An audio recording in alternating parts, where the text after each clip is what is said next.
झाल्यामुळे तो राहिलेल्या परिवाराला त्या ठिकाणी श्राप देतो.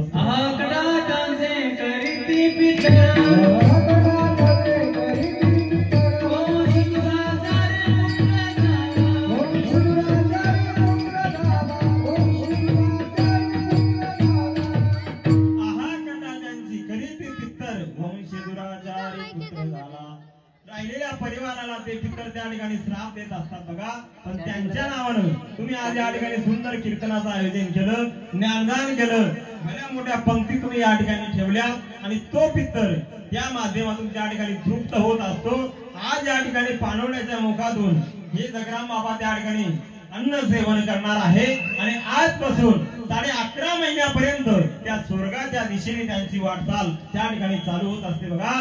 जीवन जगत असताना माणसानं जीवन असं जगलं पाहिजे. जीवन जगत असताना माणसानं जीवन असं जगलं पाहिजे की गेल्यानंतर सुद्धा आपल्या कीर्तीचा सुगंध आपल्या माघारी या ठिकाणी दरवळला पाहिजे.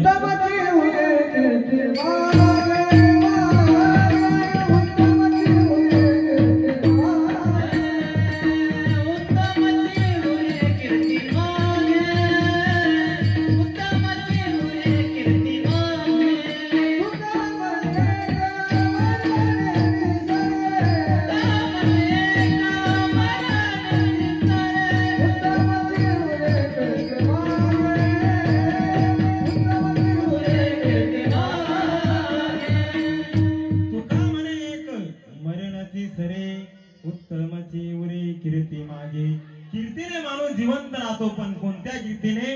उत्तम प्रकारची जर कीर्ती आपण या समाजामध्ये ठेवली